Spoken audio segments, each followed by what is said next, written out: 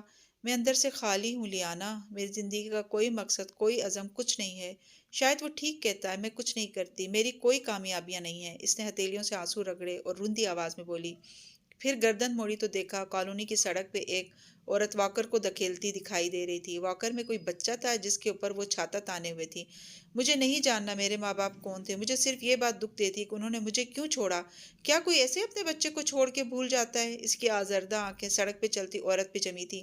یہ لوگ خوش قسمت ہیں، ان کے پاس کوئی گھر ہے جہاں پہ کوئی ان کا انتظار کرتا ہے۔ میرے پاس تو وہ بھی نہیں ہے داتن۔ اگر میں اس اونچے محل میں مر بھی جاؤں تو کتنے دن ہمسایوں کو بھی خبر نہیں ہوگی۔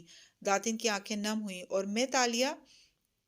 تالیہ نے گردن موڑ کے گیلی آنکھوں سے اسے دیکھا۔ ایک تم ہی ہو، مگر لوگ کہتے ہیں خون کے رشتے سب کچھ ہوتے ہیں، دوستی کا رشتہ کچھ نہیں ہوتا۔ مجھے خوف آتا ہے کہ تم بھی مجھے چھوڑ کے چلی جاؤ گی۔ اگر میرے ماں باپ مجھے چھوڑ سکتے ہیں تو مجھے کوئی بھی چھوڑ سکتا ہے۔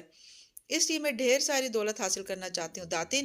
وہ کم از کم میرے ساتھ تو رہے گی۔ سونا اور ہیرے دھوکہ نہیں دیتے۔ بس ایک آخری واردات۔ اس نے سختی سے سیاہ آنکھیں رگڑی جو اندر سے گلابی پڑ گئی تھی۔ داتن نے ٹوٹے دل کے ساتھ گہری سانس لی اور گھٹنوں پہ ہاتھ رکھ کے اٹھی۔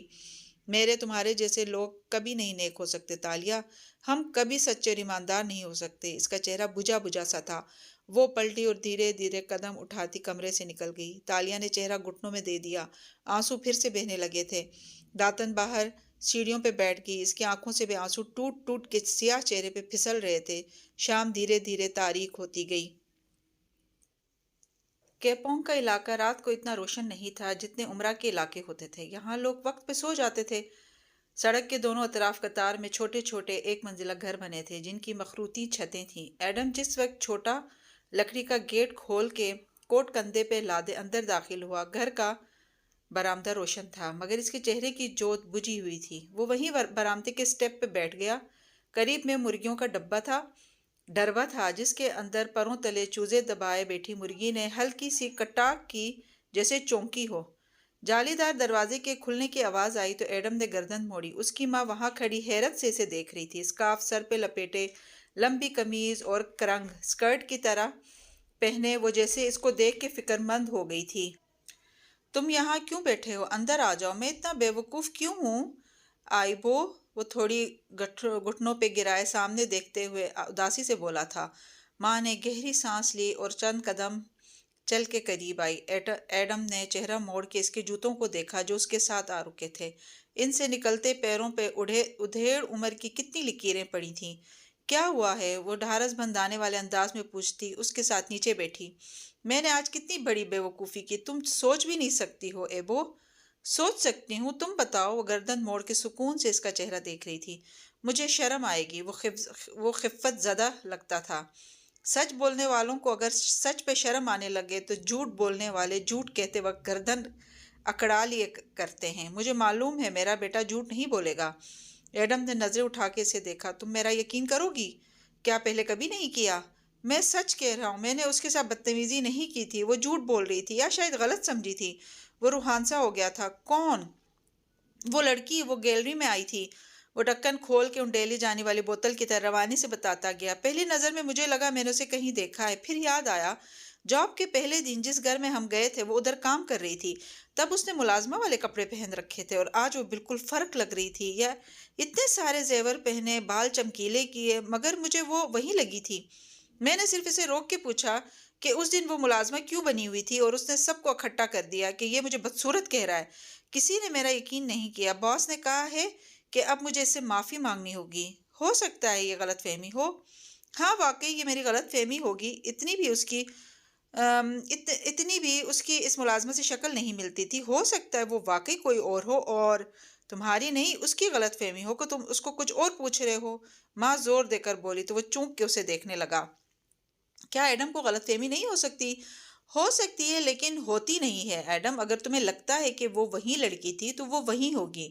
میں تمہاری ماں ہوں، جانتی ہوں کہ تم ذرا سادہ ہو مگر چالاک نہیں ہو، سچے اور ذہین ہو۔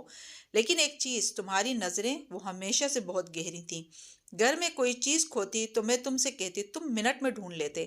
بازار سے سودا لانا ہوتا تو تمہیں بھیجتی، تم ایک نظر میں ساری دکان دیکھ لیتے کہ کچھ اور بھی تو کم نہیں ہے گھر میں۔ واقعی میری نظر اچھی ہے نا؟ وہ خود بھی حیران رہ گیا۔ ہاں ایڈم، تمہاری نظر جھوٹ نہیں بولتی کیونکہ تمہارا دل جھوٹ نہیں بولتا۔ اگر تم کبھی جھوٹ بول بھی لیتے تھے تو چند گھنٹوں میں سارا سچ میرے سامنے کھول دیتے تھے۔ دنیا میں دو طرح کے لوگ ہوتے ہیں ایڈم، ایک وہ جو سچے ہوتے ہیں اور ایک وہ جو جھوٹے ہوتے ہیں۔ تیسری قسم کا وجود ہی نہیں ہے۔ ہمارے رسول صلی اللہ علیہ وآلہ وسلم خود بھی سچے تھے اور وہ ہم سے یہ چاہتے تھے کہ ہم بھی سچے بنیں۔ کیونکہ بیٹے، جب انسان دوسروں سے سچ بولتا ہے تو اس کے اعضاء اس سے سچ بولنے لگتے ہیں، اس کا دل اس کو غلط کا احساس دلاتا ہے اور نظریں اس کو کسی جھوٹ کا شکار نہیں بننے دیتی۔ میں نہیں جانتی کہ وہ لڑکی کون ہے اور اس کا کیا معاملہ ہے، لیکن میں اتنا جانتی ہوں کہ تمہاری نظر تمہیں دھوکہ نہیں دے گی۔ وہ اس کی باتوں پہ بالکل گمسم سا ہو گیا۔ ذہن کے جالے صاف ہوتے گئے تو دل الجھنوں میں گر گیا۔ وہ جو خود کو ملامت کر رہا تھا کہ کیوں ایک لڑکی کو ملازمہ سے ملایا، اب پھر سے چونک گیا تھا۔ تم نے اسے اس لیے روکا کیونکہ تمہارے دل نے کچھ غلط ہوتے دیکھا۔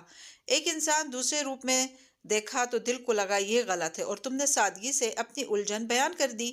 یہی ہوا ہوگا، ہے نا؟ تم اس سے معافی مانگ لینا اور بات ختم کر دینا، کیونکہ تمہیں کیا معلوم کس کی کیا مجبوریاں ہیں۔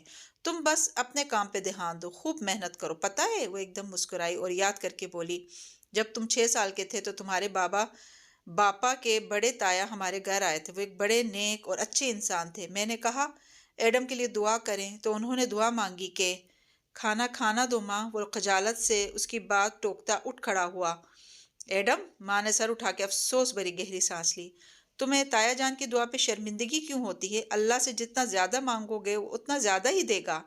ہاں ٹھیک ہے، اب کھانا دو نا۔ وہ اسے اٹھاتے ہوئے پھر سے بات گھول کر گیا۔ مبادہ ماں وہ دعا دہرا ہی نہ دے۔ اگر جو کسی نے سن لیا تو اف، اور اگر جو باس کے پولیٹیکل سیکرٹری نے سن لیا تو وہ کتنا ہنسے گا ایڈم پہ۔ اس نے جھرجری لی۔ ڈربے میں بیٹھی مرغی نے پھر سے کٹاک تو دیوار سے جھانکتی بلی پیچھے ہو گئی۔ رات پھر سے پرسکون ہوتی گئی۔ ماں اب کچھ خفا سی بڑبڑاتی ہوئی اٹھ کے اندر کی طرف جا رہی تھی۔ دعا پہ کیسی ندامت؟ ہاں؟ رات کوالالمپور پہ اتری تو دیسا پارک کے اس اونچے محل کے لان میں لگے پھول مہک اٹھے۔ خوشبو اتنی تیز تھی کہ اندر تک آنے لگی۔ وان فاتح گھر کے اندر داخل ہوا تو ہر سو سناٹا چھایا تھا۔ ملازموں کی چہل پہل تھم چکی تھی۔ اس نے ایک ہاتھ سے کوٹ اتارتے ہوئے دوسرے کی انگلیوں سے ماتھے پہ آئے بال پیچھے کیے اور کمرے کی طرف قدم بڑھائے۔ پھر کھلا دروازہ دیکھ کے وہ ٹھٹکا، بوئیں سکوڑی۔ دروازہ پورا دھکیلا تو لبوں سے گہری سانس نکلی۔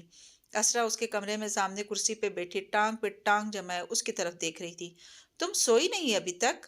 یا آج تمہیں دیر تک کوئی کام نہیں کرنا؟ اس نے کوٹ دوسری کرسی پہ ڈالا، پھر بیڈ کے کنارے آ بیٹھا اور شرٹ کے کف کھولنے لگا۔ تم نے آج اس لڑکی کے ساتھ بہت برا کیا فاتح۔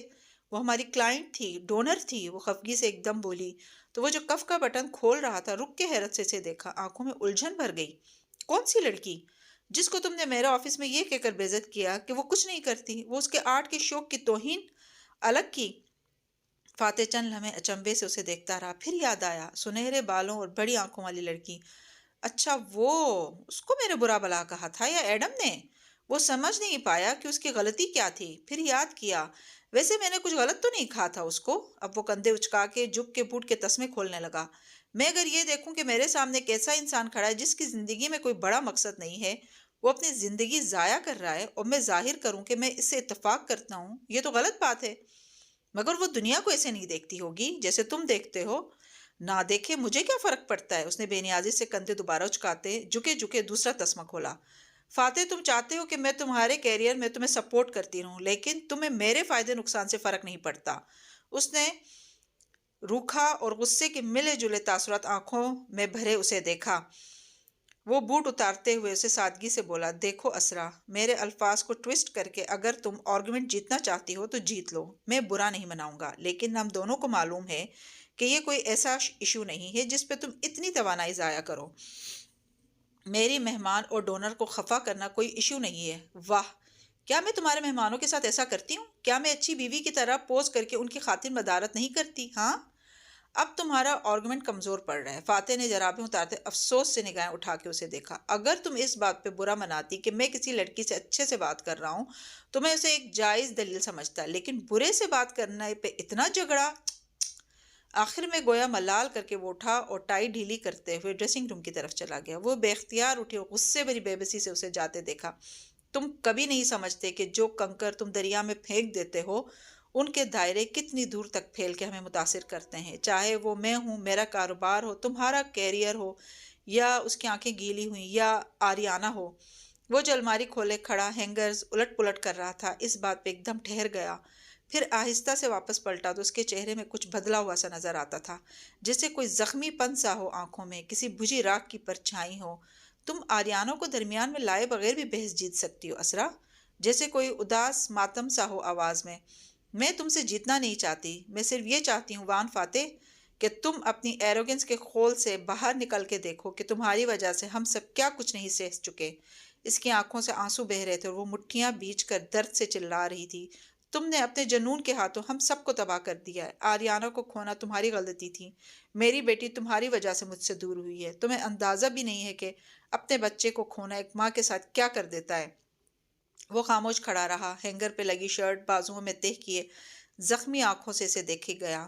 مگر تم نہیں سمجھتے، تم نہیں بدلتے۔ میں ایک بھڑکتے جہنم میں رہ رہی ہوں، مجھے باہر نکلنا ہے اس سے۔ وہ نیلامی میں اپنے بچوں کو تمہارے جنون کی آگ سے نکالنے کے لیے کر رہی ہوں اور تم اس کو نقصان پہنچانے سے بھی باز نہیں آتے۔ میں تمہاری بیوی ہونے کی قیمت آخر کب تک ادا کرتی رہوں گی؟ مجھے بھی آریانہ کا اتنا ہی دکھ ہے جتنا تمہیں ہے، وہ زخمی سا بولا تھا۔ تمہیں دکھ ہے اس کا؟ تمہیں تو شاید وہ یاد بھی نہیں آتی وان فاتح۔ وہ تنفر اور اذیت سے اسے دیکھ کے مڑی اور تیز تیز چلتی کمرے سے باہر نکل گئی۔ فاتح نے آنکھیں بند کی اور گہری سانس اندر کو کھینچی، پھر آنکھیں کھولی اور ہینگر پرے رکھ دیا۔ جیب سے والٹ نکالا اور آگے آیا۔ والٹ لیے وہ اسی کرسی پہ بیٹھا جہاں اسرا پہلے بیٹھی تھی۔ جگہ ابھی تک گرم تھی، شاید وہ بہت دیر سے اس کے انتظار کی آگ میں جل رہی تھی۔ اس نے والٹ کی ایک تہ پلٹائی تو سامنے فوٹو کے خانے میں ان دونوں کی تصویر لگی تھی، فاتح اور آریانہ۔ وہ دونوں اس میں ہنس رہے تھے، ننھی سی بچی جس نے ہیئر بینڈ لگا رکھا تھا اور جس کی آنکھیں ہیرو جیسی چمکتی ہوئی تھیں۔ اسرا یہ نہیں سمجھتی کہ اپنی بیٹی کو کھو دینا ایک باپ کے ساتھ کیا کر دیتا ہے۔ وہ تصویر پہ انگوٹھا پھیر کے ہلکا سا بڑبڑایا تھا۔ اذیت تھی جو دل میں اٹھتی محسوس ہو رہی تھی۔ باہر مہکتے گلابوں کی اداس خوشبو اب بھی سارے گھر سے آتی محسوس ہو رہی تھی۔